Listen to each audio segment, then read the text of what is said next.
It was strange during Lord of the Rings because Weta Workshop had all of our Kong models from 1996, and they were all up on a shelf in the sculpting room. And so all the way through Lord of the Rings for like 6 or 7 years, I'd go in for numerous meetings into the sculpting room, and I'd always step in the door and be reminded of Kong. So I did spend 6 or 7 years being kind of tormented and tortured by looking at all these things of the film that never happened. And, you know, I mean, in all honesty, I thought Kong would never get made, and Pete was just adamant, we're going to do it one day.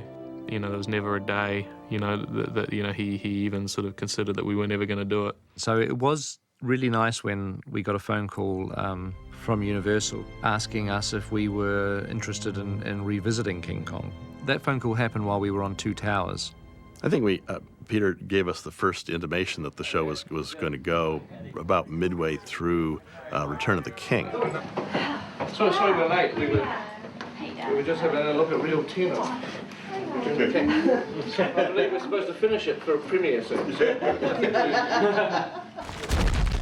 At the point that we were starting to work on Kong, we still had the majority of Return of the King shots to deliver. You know, we would have only had a handful of shots finalled on film 3 at that point. We're in the thick of it. It was just Return of the King, Return of the King. The thought that anything else was going on was mind-boggling. We were exhausted. We were all pretty tired coming out of Lord of the Rings, and then we went straight into this.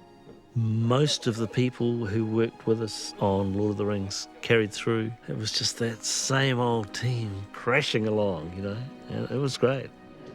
The film is really divided into 3 segments, if you like, which is pre-production, production, which is literally shooting with the cameras, and then post-production. And really the most valuable one, in terms of just needing as many minutes in the day, as many days in the week that you can, is really pre-production. Because if you go into the shoot with your pre-production done properly, it's going to be a smooth, problem-free shoot.